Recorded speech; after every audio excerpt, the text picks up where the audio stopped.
Hello everyone, welcome to Houkago no Pleiades. I think I got it right this time. And episode 2, the Star Travel song, and instead of doing it by myself, I have Skyline with me. Hello, everyone. Yeah, we gonna start doing this series because it's kind of interesting, and even though people are like, oh no, it's the car commercial anime about Subaru. Knock it off. But hey, if cute magic girls make me sell, buy a car, I'm all for it. True, true. So we're gonna do our top 5 moments just like we did with Punchline and Rolling Girls. But number 5 for me is Subaru and Ao. Kind of just they're being very weird in the first couple of minutes of the episode. I guess they didn't count them being in the same classroom, and they're both kind of like inseparable. I guess they're just so close, even going to the point where they swap shoes. They wanted to eat wearing either each other's shoes, which is kind of funny, and the desk and stuff. So it seems very weird that they're kind of acting that way. But I guess maybe the teacher didn't realize that they had an extra student in the class, and yeah, I guess that's what was going on, I think. True. And what was your number 5? The president, the little blobby guy, Uh-huh. speaks through Nanako, the girl that cosplays as a witch most of the time, a lot. I mean, every single time he has to talk, it's just her talking through her, and it makes me wonder what her specific special relationship is with that character. Yeah, you mentioned Subaru and I sharing shoes and a desk, but something goes a little bit deeper. And are they from different universes? Yep. Are they from different parallels of different universes? The 5 of them being brought together like that, because they did have that little bit about, wasn't it just like this when Hikaru came in the class? Mm-hmm. And they were all of the rest of the student body were kind of like trying to like get this consensus about who came first or who was at which desk first, and none of them can seem to come to a specific arrival. So something is up about these 5 being together. Right. In this time, they place. showed the first episode when she opened the door to that, the observatory, and it turned into this big like area of the fountain and everything. So maybe Subaru has the ability to change dimensions.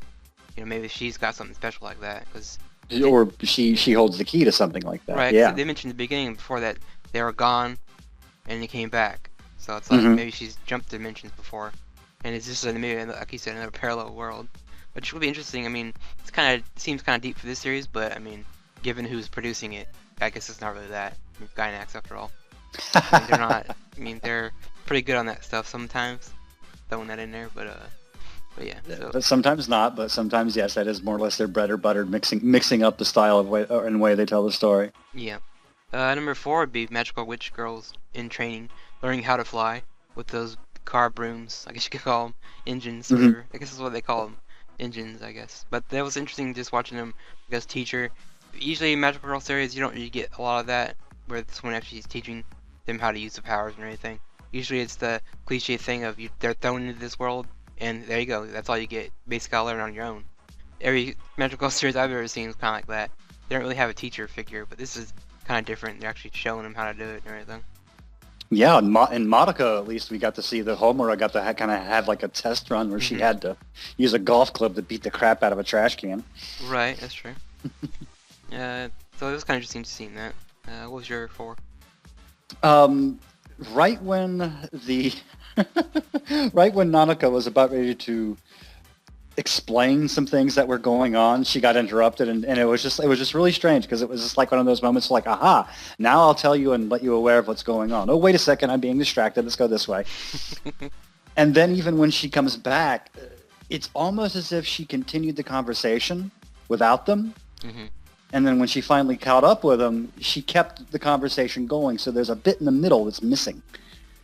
So it makes me wonder if the president on top of her head just kept on talking and she wasn't translating because she had no one to translate to. Yeah. And then it kind of caught up in that moment. There's, again, weirdness surrounding that president.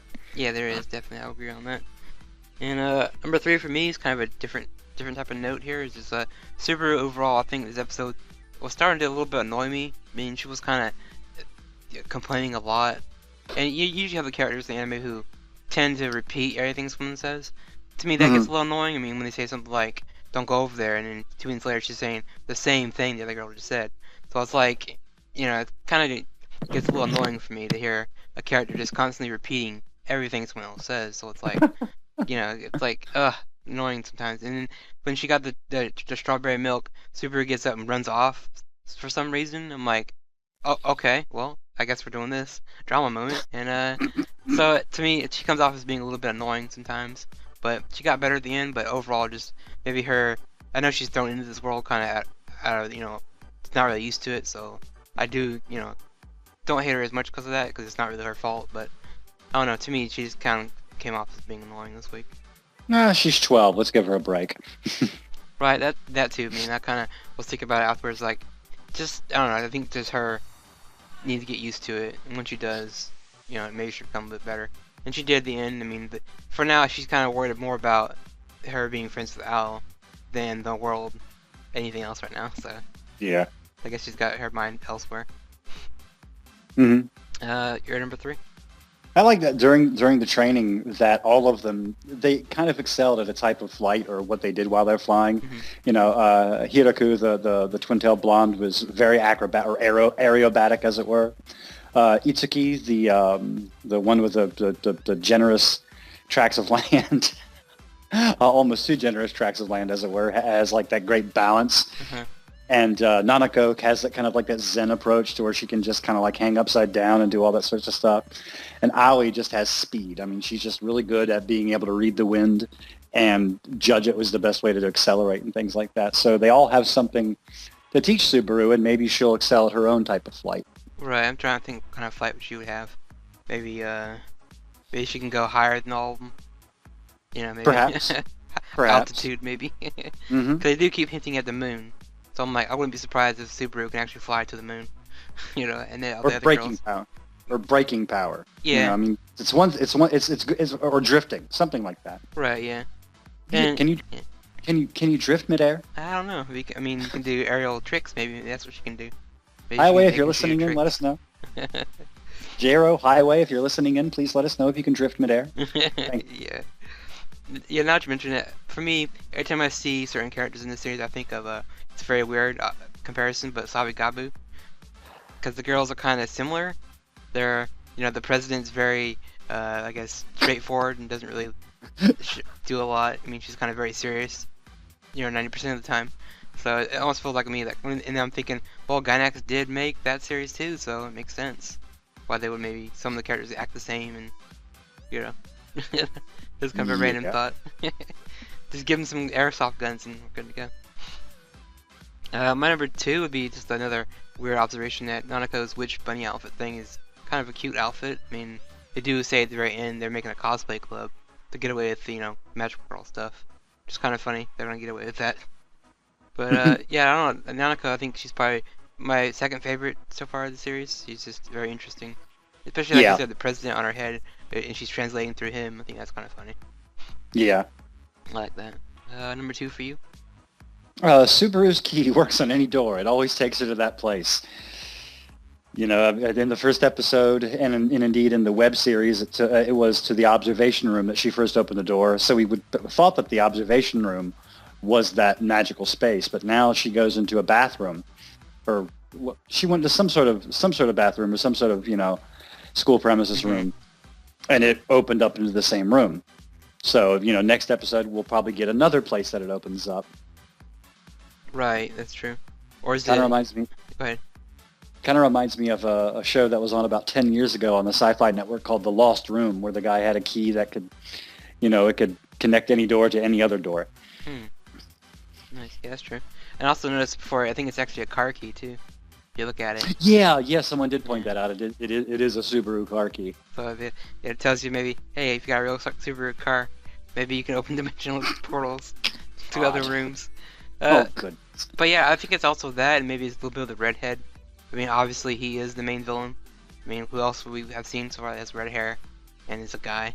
So. And the same earring. Right, same earring, and he's kind of every week it's almost getting a little. I'm not gonna say creepy, but maybe he hits on Subaru every week, and she's maybe so dense she doesn't really realize this is going on. I think. But again, given her age, I guess. This is true. But for me, number 1 is this series. I don't know, it feels like a slice of life show more than a Magical Girl series right now, anyway, because they're not really. Usually Magical Girl series have the whole impending doom what's going to happen if you don't save the world over their heads. Precisely. And this one doesn't really have that. It has more like a playful take on it, or all we're just collecting engine parts for an engine. That to me doesn't seem very threatening. For a weird alien, yeah. Right. So for me, it's like a Magical Girl Nanyang Biori type series where every week it's kind of more cute than Magical Girl for me anyway, at least. Yeah, and after 2 episodes, they have some room to open that up a little bit. It's like, oh, by the way, if we don't collect them in a certain amount of time, the world is doomed. Right. They could play up the whole dimensional thing that you were saying. If you don't stop it, this dimension's gonna be destroyed. Why didn't you tell us that sooner? I didn't want to put pressure on you. Right. Yeah. We need to meet our quota for recruitment, and then we can worry about that. What about your number 1 this week? I like that Subaru and Aoi were able to use a song, not only to be able to express their friendship, because this is a Magical Girl show, they have to express their friendship, they're having difficulties, to reconnect with each other, but they also used it to kind of time their attack when they attacked that dual engine bit, because they had to stop it at the exact same moment. So they used the song to be able to kind of like time it. So once they both got to the end of the specific verse, they could go in and grab it. Yeah, that was pretty cool. Yeah. And that takes us back to another Gainax show, which would be Evangelion. I was about to say that. Yep. Yeah. The synchronization attack. Yeah, that was pretty good. Yep. And they had to practice for weeks and accidentally grope each other quite a bit. And this one's like, one day. like eat it, right, Shinji and Asuka. But yeah, it was just like you said, it was pretty cool seeing them use the song as a way to get this piece. But even in the end, still the red-haired guy shows up again, still the other piece. I'm like, what is he doing every week? Which brings us right to my bit of random after school time. Will it be a Minato attack every single stinking week? I mean, it's a formula, and you can't go wrong with formula except for using it all the time. Right. There needs to be a moment where they beat him and they get the thing back, instead of the other way around, where he's always popping up at the right time to get it. So it's funny. Or, I don't know, he's occupied, taking a bath, I don't know. He can't be there all the time. Does he just hang out in that spot, wherever it is, that magical lost room? He's just creeping on the magic girls, what he's doing. He's watching them. He's probably in the bushes, like, watching them the entire time. And going, okay, they've had enough fun. My time. Or he's probably just I think sitting waiting for them to do the most of the work, I think. It looks like he's doing. Yeah. It may just be the laziest villain I've ever seen. Exactly. Well, when you think about it, it's 5 versus 1. It is a little unfair. He probably doesn't have as many resources to go on as they do. That's actually really smart. Yeah, I guess. When you get down to it, let them do all the heavy lifting and just gotcha. Right. Yeah, it seems like a Saturday morning cartoon villain would do. Just exactly. The heroes did it. Oh nope, mine. Or heck, that's not even a Saturday morning cartoon. I mean, I've seen that happen in movies too. It's like, oh hey, thanks for doing all the heavy lifting for it. Pulls out a gun. I'll take it now. Yeah. Like, oh, okay. It reminds me of very first Avengers, maybe like that. Loki very much tricks all of them into falling right in his hands. And he's like, well, thanks, you did all the work. And but yeah, so I'm curious about Minato. And also the other thing is, I haven't seen the girls doing like really attacks, like kind of abilities they have. So it's like, usually Magical Girl series have the generic, one has ice, one has fire, and so on. So it's like, what do these girls really have as far as like attacks go? I mean, is it all in the broom? What are they gonna be doing? I mean, I know she mentioned magic about magic being in the world, so it's like, and they can do some spells, because I remember in the first episode, and indeed in the web series, how Hiraku, how she was able to like use a spell to like smack Ai in the butt and get her or Subaru into the butt and get her into the room. Right. Yeah. So they probably have some minor little spells like that we'll see here and there. They probably even share them or something along those lines, because. And obviously, probably illusion magic to hide the fact that the president's there translating, so they probably have that going for them too. They have different hats. That makes them different enough. Right, different hats, different spells, maybe. You never know. So, but yeah, I mean, so far, any last things to say about this episode? Really enjoyable show when you get right down to it. I love that bit how you said it. It feels a little bit more like a slice of life program than anything else, because that means you can concentrate a little bit more on what the characters have to say, more so than the Minato a week, and exactly what is happening in the deeper background via dimensions or spells or whatever.